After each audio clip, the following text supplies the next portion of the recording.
Greetings! Once again, Gingerman Editorial is back online. It's been a while, a few weeks longer than I expected, to be perfectly honest. First question, why? Why on earth have I been gone for so long? I haven't even posted anything on my website in like forever. Haven't been reading or commenting on anyone's blogs. Well, here's why. My day job has been insanely busy. I had been working 72 hours a week for a month. By the time I get home, see my kids and everything, I've been pretty tired. And, you know, I've kept my editing and everything going. I kept my editing and everything going during that time. So I put in a 12-hour day at my day job. Then I would come here, come back home, see my kids and everything, and then do somewhere between 2 and 4 hours of writing and editing. So, yeah, I didn't have time for literally anything else, almost including sleep. But, and then I got, during that time, during that 72-hour a week month, I started getting just a ton of editing work in, which is fantastic. It's a great problem to have. And over the couple of weeks since the long hours of the day job stopped, which is great, I got even busier. And there were a couple of weeks where it was like a fresh order every single day, which is, again, is really, really, really good. I love that. Especially since a lot of the clients I've been working with are really talented, and I'm very, very much looking forward to working with them in the future. Some of the projects I've been working on are really exciting. There's only so much I can go into anything, unfortunately, because you know how it is. You've got you're working with authors, their work trying to get published, so you know NDAs and everything, but as I'm able, I will definitely be revealing and recommending some of these people to you because, like I said, there is some real talent out there that's up and coming. And, you know, I got to say, that's one of the things I love the most about being a freelance editor is I get to work with some of these people and I get to help them develop their work and hopefully contribute to them becoming the names that you see on the shelf someday, that you walk by and you're like, I know that one, or I remember I read that person's last book. I need to buy this one. Having the chance to do that is really, really awesome. And it's probably my favorite thing about editing, actually. Beyond that, like I said, been super busy with that. So, you know, come home, see the wife and kids, do some work around the house now that I'm not doing 12 hours a day at work, and then do another 2 to 4 hours of editing work every night. And yeah, the last couple of weeks when I was hoping to have the opportunity, it was just like, you know what? I don't have the energy or the time. So it's, you know, it's one of those things that just, yeah, something had to give, and this sort of thing was it. Again, I need to apologize again for the lighting. It's made even worse by the fact that I'm a ginger and it's now summer, which means if I go outside, strange things happen to my skin that you and then deficient people don't have to worry about. So lucky you. Anyway, beyond that, in my word whiskers of all over the place, I don't know. What have I been up to? Not a lot. I did finish watching the season of Gotham, and it does look like Bruce Wayne is truly transitioning into Batman, which I love the way they did it. I love the fact that they actually pronounce Ra's al Ghul correctly.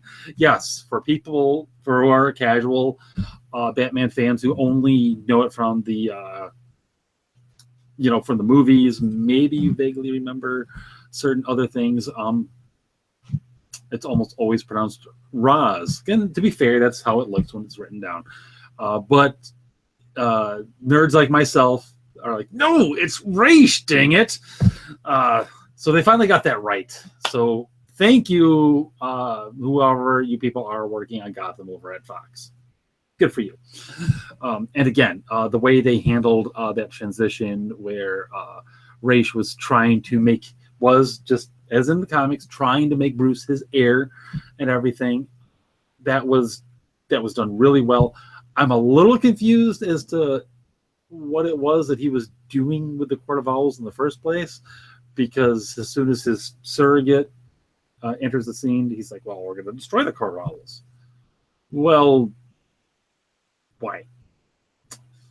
I don't quite get that. I mean, maybe he decided that Gotham had to be judged and destroyed, a la the, just like in the Batman Begins story. I don't know. I'm not sure exactly what way they're going with that. And then the court was his tool to make that happen. Maybe, I don't know. Beyond that, and again, I really enjoyed it. Lots of good stuff going on with Alfred. Selena Kyle is kind of becoming who she's going to be eventually. I was sort of surprised that the whole virus thing, if you don't know, those virus that basically makes all of your darker impulses and everything come to the fore. And yeah, bad things happened to good people. Lots of good people wound up taking the virus, including, well, yeah, I'll spoil. It's been out a couple of weeks. Lee Tompkins, yeah. And there was speculation, is she going to become Harley Quinn or whatever? I don't think so. Oh, well, hi there, everybody viewing at home. This is my daughter, Claire. Hi there. How are you doing, Munchkin? Good. Good. What are you doing down here? What are you talking to? Hopefully people online. Mostly, right now I'm talking to the camera. Why aren't you in bed? It's late. Why? I can't see yourself. I know, right? Wonders of modern technology, my dear. I need to see him. Hey, how about you help me finish this off, okay? All right, so anyway, what can you expect from Gingerman Editorial in the future? Well, Social Media Thursdays are going to become a more regular thing again. I will be getting to more blogs and people's Twitter feeds and everything, and hopefully starting to interact a little bit more with my fellow editors and authors. I'm going to be posting some thoughts, some questions, and everything about, what,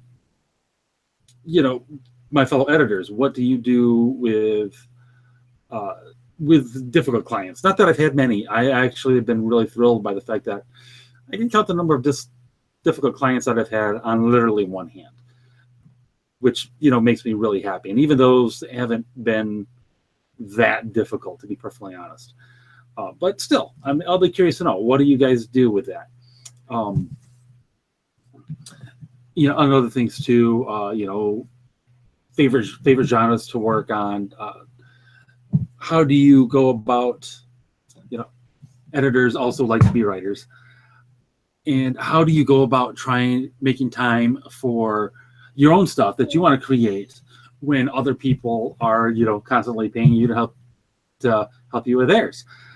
Which, again, I really like. But, there's a little part of me that's like, I got to get back to that book that's been kind of on the back burner for a while.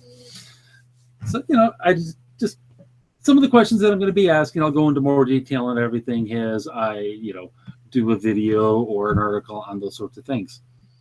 And for now, and I'm also going to be getting back to doing more interviews and everything with other authors. So as I interact with people, that will probably start to happen.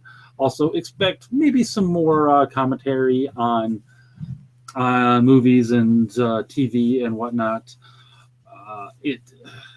It might be mostly superhero related. That's kind of what I watch most of the time, but I'm not going to lie, getting a little tired of it. And on that note, I will probably I think I will sign off, and we'll discuss more of these things next week. Claire, are you showing off your Moana tattoos? Yeah. Here. Let's get that one up there. Looks kind of weird, doesn't it? A little swirly thing. What is it? Can you tell the people what it is? It's a wave. It's a wave. It does look like a wave, doesn't it, sweetheart? Yes, you have crazy hair. You know that. All right. Well, thanks for watching, and again, we'll see you next week. Until then, bye.